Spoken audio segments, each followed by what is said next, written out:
Okay, these are the answers for Unit 4 Multiple Choice Quiz A. There are a lot of questions in common between the two classes. Both classes had issues with number 12. Both classes had issues with number 7 and also question 2. As usual, I'm going to let you read the question. You should try and do it again, so pause the video, try and figure out the answer, and then press play. All right, so the first one, people preferences indicated 55% preferred pepperoni, 30% mushroom only, and 15% preferred something other than pepperoni and mushroom. A lot of times when they're talking about discrete objects or discrete groups, I would draw a picture.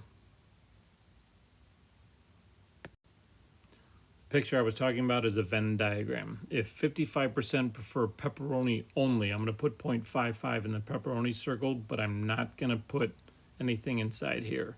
For the mushroom group, 0.30 is outside of the overlap. And then for the people that wanted something other than pepperoni and mushroom, 0.15. I guess what we need to figure out is the center part here, how many people liked pepperoni and mushroom, but 0.55 plus 0.3 plus 0.15 is 1, so there can't be anything here. So a better picture would be having the two circles not overlap at all. So you would redraw this like this, and put 55 there, the 30 here, and the 15 there. So there is no overlap between the two groups. Your correct answer is C, yes, because the probability of P and M is equal to 0. There's no overlap, which means mutually exclusive. For the next one, a business journal reports a probability that internet users in the United States will use mobile payment app as 0.6. The journal claims that this indicates that out of 5 randomly selected internet users, 3 will use the mobile payment app.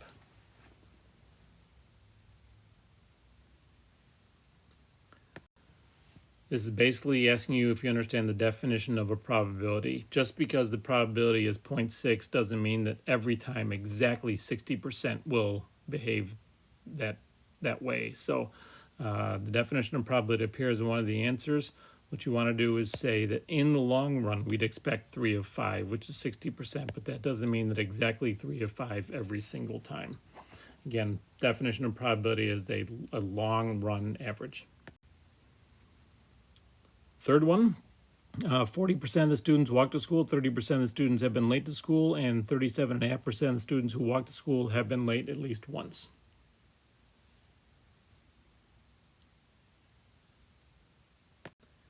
Key to this question is the highlighted phrase right here. 30% of the students who walk have been late. That's a conditional probability. If you're looking at a subgroup, 37.5% of the students who walk. So I took the first two numbers, the 40% and 32%, and put them in a table. 40% walk. Whether they're late or not late, it totals to be 40%. 32% have been late. So whether they walk or don't walk, 32% are late. Question says, what is the probability the student selected will be one who both walks and has been late? So we want the intersection of walking and late, which is this cell right here. Well, the best way to figure that out is to say this quantity, this cell here, the joint probability of late and walking out of all the walkers has to be 37.5%. So if you take and set up this x over 0.4 equals 37.5, bring the 0.4 up to the other side, you get 0.15, which matches option B. Conditional probabilities are much easier to do if you set up a table. In the next one, a group is investigating the number of flights at a certain airline that are overbooked. They conducted a simulation to estimate the probability of overbooked flights. The result of 1,000 trials is shown in the histogram. What is the probability at least 4 of the next 5 flights will be overbooked?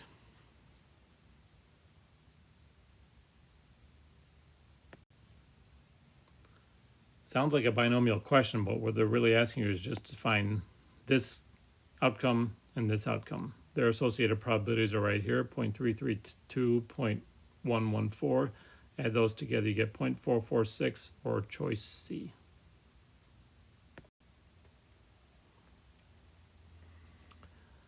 Rolling 2 dice, 6 faces. The cubes will be rolled and some of the faces lining up will be recorded. Let E represent the event of rolling a sum of 5. How many outcomes are in the collection event for E?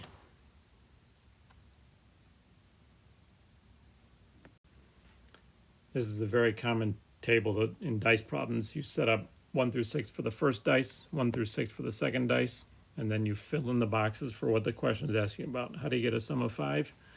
1 and 4, 2 and 3, 3 and 2, 4 and 1. Those are 4 options. The only way you can get a 5 is with these 4 options. Correct answer is choice C, 4 options.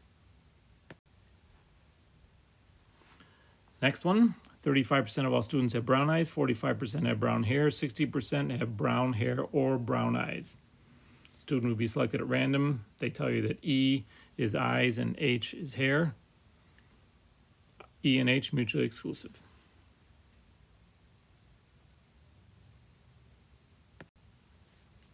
Key to this one is right here.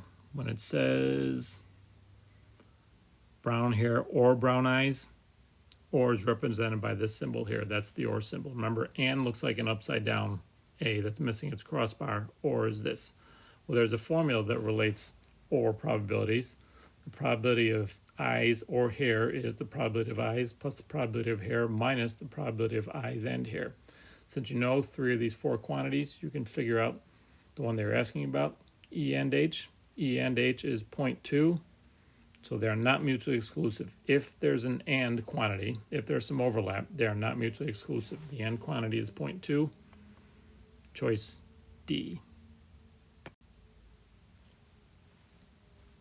Theater club has 40 students. 6 are left-handed. 2 students from the club are selected at random, 1 at a time without replacement. What is the probability that 2 students selected will both be left-handed?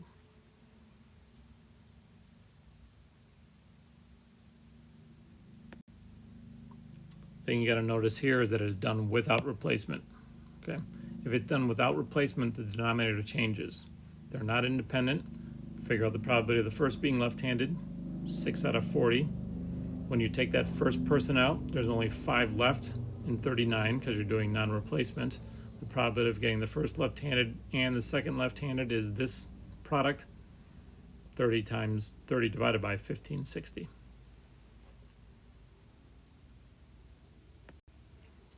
And then for the last one, people on pizza preferences indicated 55% preferred pepperoni. Oh wait, we already did this one. We're done.